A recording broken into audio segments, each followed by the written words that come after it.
Much, Adam. Today, the Miss Indian World competition kicks off, and soon a new young lady will be wearing the crown. The reigning Miss Indian World 2014, Taylor Thomas, she's here with us this morning. She's going to be handing off that crown. She's going to tell us about the journey of winning the title last year, just what you've been through. It's been a really busy year for you, right? Yes, most definitely. It's been a lot of fun getting to represent Indigenous people throughout the world and traveling and getting to share my message with everyone. So we were talking during the break that you mentioned this is your first time running. Yes. And you won. Yes, I did. So what did you think about that when they called your name? I was super surprised. I'm the first from, I believe, from the state of Idaho, and I'm the first from my Shoshone-Benedict tribes to win. So it was a pretty big deal back home. As soon as I got home, they had a big welcoming home ceremony, and it's just been taken off from there. Yeah, you mentioned you got to travel a lot. Yes, I got to travel quite a bit. So at the very beginning, I had two goals as Miss Indian World: to travel to Canada and meet President Obama. And I'm very happy to say I traveled to Canada twice. And I got to meet President Obama. That's great news. What was it like to meet him?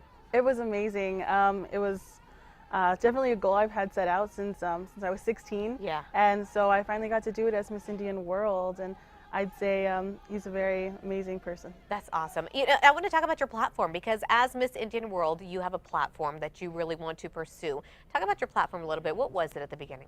Yeah, so my platform at the very beginning was Native Pride, and I figured I can go any direction with that. And as soon as I got home, I found out, how many young girls, just even in my family, were so happy, and so that kind of brought about the women empowering women message that I've been sharing as I've been traveling throughout Indian country. And I've also been targeting Native youth, and one of my favorite messages to share is a message that I learned at the National Congress of American Indians. I was part of their youth commission, and something we always said was that we're not leaders of tomorrow, but we're leaders of today. Oh, that's great. So I really tried my best to share that message. It's one of my favorites. And why do you think it's so important to get that message out, especially to the younger generations?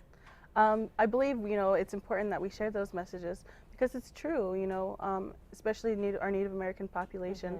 Only being 1%, we definitely need each other, and we need to build from the inside out. And let them know that you can achieve anything you want, yes. Right? And that's what you've done.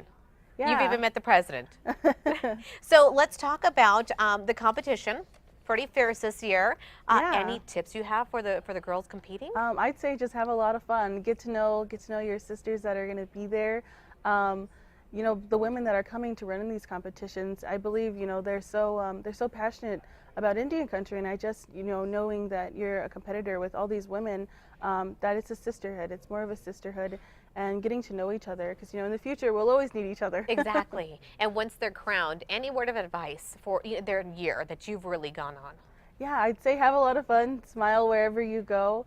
It always helps, so people will come up to you more often. And just have a lot of fun and speak whenever you can. Yeah, and try to make a difference, which you've done, definitely. Yeah. You've really done that. So what's next for you, now that you have to hand over the crown? So what's next? I have 1 year left at Idaho State University, and I'll be majoring in political science. Oh, that sounds like fun. Yeah, 1 more year, and I'll be graduated with my bachelor's degree. So what are you planning on doing? I don't know yet. I've been thinking about law school, Indian education. Hopefully I'll get out to DC for an internship or so. And the sky's the limit, right? Definitely. So the competition began today with the interview process. Tomorrow the public can go see the Miss Indian World competition, correct? Yes. The talent portion? Tomorrow night will be the talent portion at 7 p.m. And it'll be at the Kiva Auditorium. Okay. I want to thank you so much for joining us just for this moment, though, because you are going to be sticking around and you're going to be talking to us about another important project, I guess, that's really coming up. Yeah. I want to thank you for now, but we'll be right back. Don't miss it. She's coming right back. Thank you.